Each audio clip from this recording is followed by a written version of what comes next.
On March 14th, we're going to have a lunar eclipse in Virgo. And lately I've been bringing up all these astrological signs and information along with what's actually happening in the month of March. And I think I am leaning into that stuff because I really feel that all of us, if you've ever done an astrological reading, have found that in all the houses that you actually, where your birth sign is, all the other houses contain pretty much all of the signs that there are. So all of the signs are in some way, shape, or form involved in who we are and what we do. And knowing what the energies are for the month actually can allow you to keep steering in the direction that you want to steer, and also understanding that those energies can actually add to your benefit of what you're trying to accomplish or what you might be feeling. So the lunar eclipse is like a big deal because it's really about this time to actually really release things that you're holding on to. And I think that's sort of interesting because March is really all about renewal. And so when I think about the lunar eclipse and I think about self-care, I'm really thinking about like, what daily habits are you doing that actually feed your soul? What things are you doing in your life that are just ritualistic but aren't really actually making you joyful, aren't bringing you happiness? There are things that you are doing as part of like a routine, and maybe it's time to switch things up and to find something to do where you are actually taking care of your emotional self as opposed to just your physical self.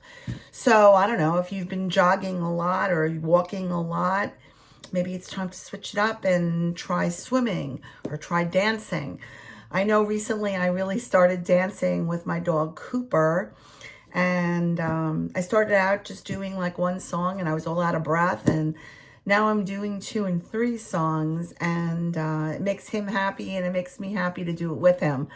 So I don't know, whenever you can bring joy into the things you're doing, it always makes it more appealing to do it and brings you joy in the process of doing it.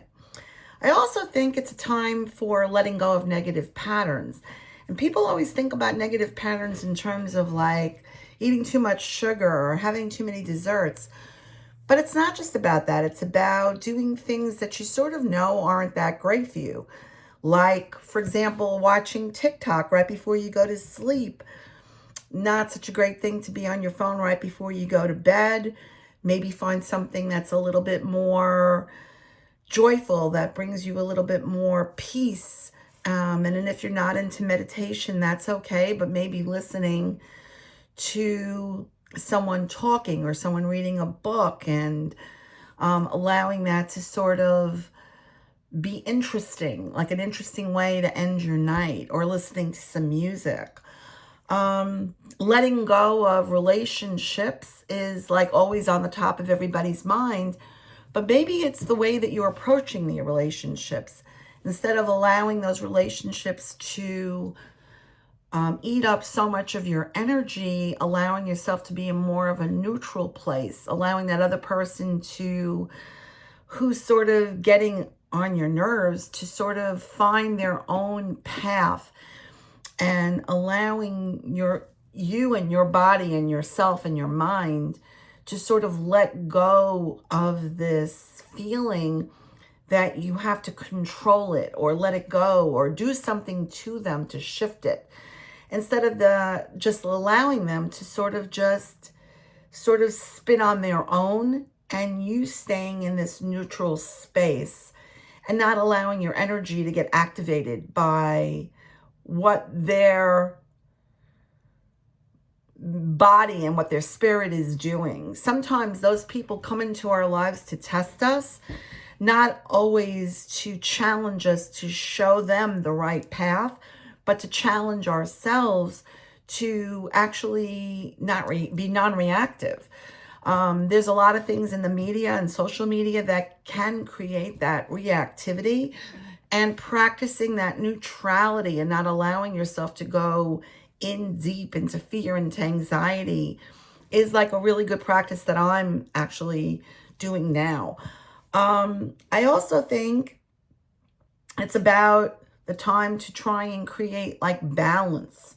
And so I really like to tell people to create lists, if you can. And I always do them on toilet paper. I know that seems kind of silly, but I write a list of where I would like to release things, what I'm trying to let go, and try not to make it a garbage pail list. Try and keep the list to about 2 or 3 things that you're really feeling, and put them on this list and flush them down the toilet and announce to yourself, to the world, to everyone, right on the heels, right before the lunar eclipse, that you are just like releasing it into the atmosphere. It is no longer yours to deal with.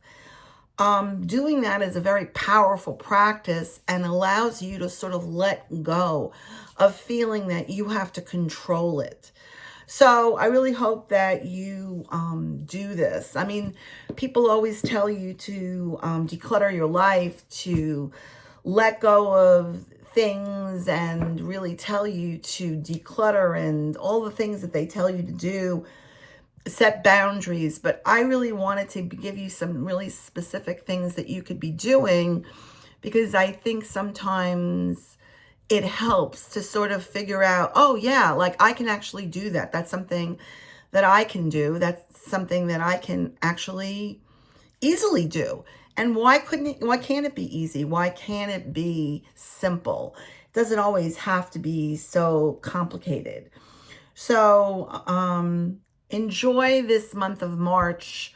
We're on the cusp of all the things that are sprouting in the atmosphere. You know, spring's coming, if you live on the East Coast anyway, and allowing yourself the time to sort of let go what you're sort of feeling like is constipating your energy, so to speak, and allowing it to just leave and giving it the permission to go, telling it that it's time for it to go. Try it out. Let me know. And if you haven't joined my Connect Back to You, I just want to encourage you that I have a free membership as well as the platinum membership. But there's a lot of goodies in the free membership that I think that you will like. And here is the card for March. And I'm really going to dedicate it to letting go, what we're letting go. And let's see what I come up with. I have this card. Oh, I got 2. Usually I don't get 2. So interesting enough, I got this card. And then I also got the hummingbird card, but it came in upside down.